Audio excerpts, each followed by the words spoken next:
Assalamualaikum warahmatullahi wabarakatuh. Pada video kali ini saya tidak akan membahas atau mereview produk atau barang, melainkan di sini saya akan membahas beberapa aturan yang menurut saya dapat kita terapkan ketika kita melakukan pendakian. Nah, aturan ini juga dibuat untuk kenyamanan dan keamanan kita selama melakukan pendakian atau perjalanan.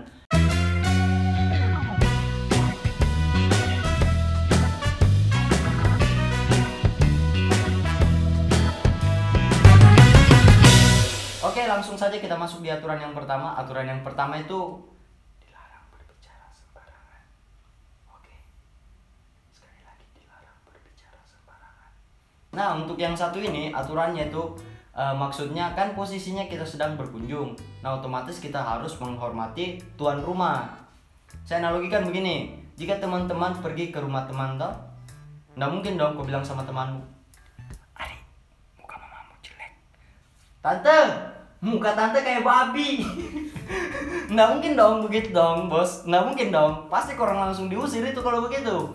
Nah, jadi kita harus menghormati yang punya rumah lah. Oke, yang selanjutnya untuk aturan yang kedua, yaitu dilarang memotong atau membunuh atau mengambil tumbuhan yang masih hidup. Untuk aturan yang satu ini, itu kita berlandaskan undang-undang. Tapi kayaknya kalau bahas undang-undang udah cocok yang pakai ini di. Kita ganti dulu biar asik, biar asik. 3, 2, 1. Bukan. Ini mantap bajunya bos, dengan bukunya kita dapat buku. Oke, kita langsung di undang-undangnya. Berdasarkan Undang-Undang Nomor 5 Tahun 1990 yang berbunyi, setiap orang dilarang untuk mengambil, menebang, memiliki, merusak, memusnahkan, memelihara, mengangkut, atau memperniagakan tumbuhan yang dilindungi atau bagian-bagiannya dalam keadaan mati ataupun hidup. Jadi kita dilarang untuk menebang secara liar begitu ya. Kayaknya saya cukup gerah dengan baju ini. Kayaknya kita harus menggantinya. Capek editnya bos. Oke, kita masuk di peraturan yang selanjutnya, yaitu peraturan ketiga yang berbunyi di mana kita dilarang untuk menangkap, melukai, dan membunuh satwa yang berada di kawasan konservasi. Jadi membunuh itu pilihan terakhir. Ketika kalian sudah terancam sekali baru kalian bisa membunuh. Itu pun tidak langsung dibunuh juga, bisa ditakut-takuti. Saya analogikan begini, ketika teman-teman dihadapkan seekor jonga atau seekor harimau, lari dong. Masa diam-diam di tempat? Nggak mungkin dong orang diam-diam di tempat. Lagi pula toh pasti jonga juga pikir-pikir, muka kayak babi begini nggak mungkin jadi kejar. Oke, kita masuk di peraturan yang keempat, di mana teman-teman dilarang untuk membawa bahan peledak atau bom atau bahan sejenisnya lah yang bisa mengakibatkan kerusakan hutan. Tapi siapa juga yang bawa bom ke hutan begitu di? Yang pertama kali sampai ini aturan muncul begitu ya.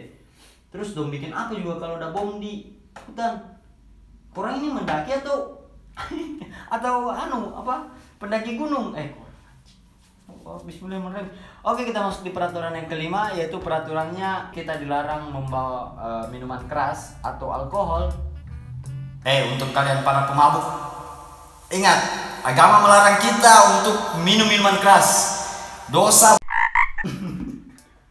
Itu dosa ya, sekali lagi dosa. Jadi kalian ingin mabuk, itu pemerintah sudah siapkan tempatnya, seperti di bar, di pub, atau di diskotik. Itu sudah disiapkan. Atau di kos teman. Oke. Kita masuk di peraturan yang keenam. Peraturan keenam itu kita dilarang untuk berbuat asusila. Nah, di agama saja kan kita sudah dilarang untuk berbuat zina.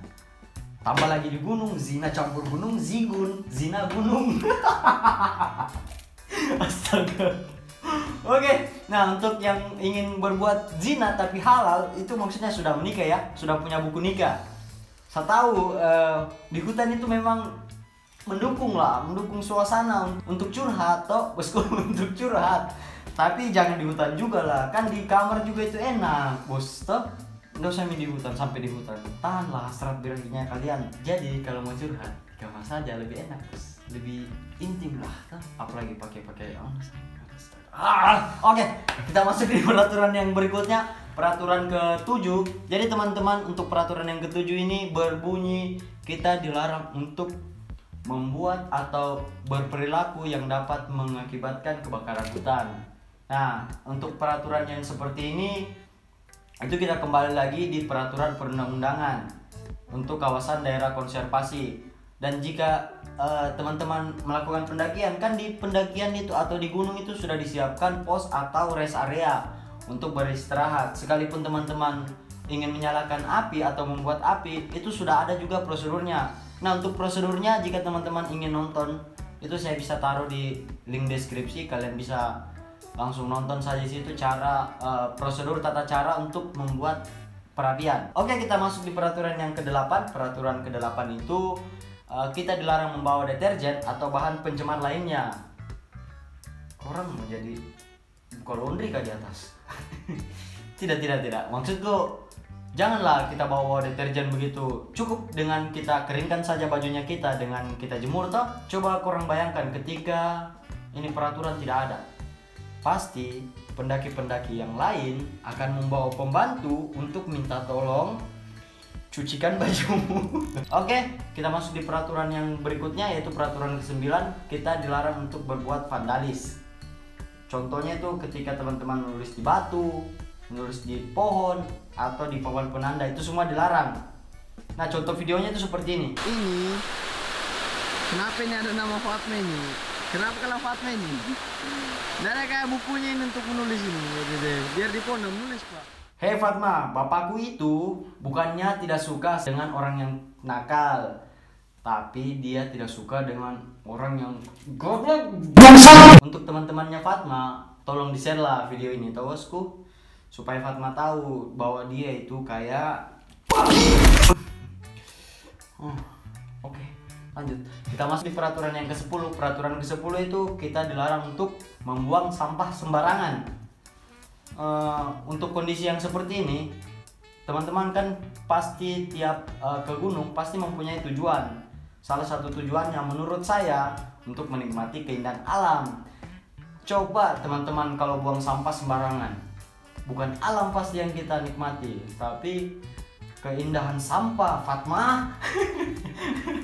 Oke, kita masuk di peraturan yang ke-11. Peraturan yang ke-11 ini kita dilarang untuk menambah atau membangun suatu bangunan di gunung toh. Untuk aturan yang satu ini cukuplah teman-teman yang punya banyak uang atau yang bergelut di dunia properti, jangan korang sampai di gunung membuat BTN. Cukup sampai di kota saja. Coba korang pikir ketika korang ingin membuat BTN di gunung, siapa yang mau beli, bos? Anda mau Fatma yang beli atau teman Fatma? Nggak mungkin dong, janganlah. Oke, kita masuk di peraturan yang ke-12, di mana peraturannya itu kita dilarang untuk merusak sarana dan prasarana pendakian atau merusak fasilitas pendakian lah, seperti itu.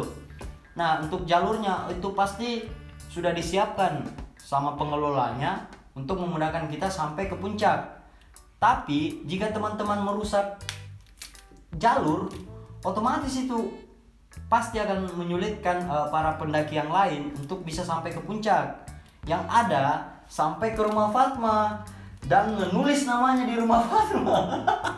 Oke, cukup sekian video aturan yang menurut saya bisa diterapkan oleh teman-teman.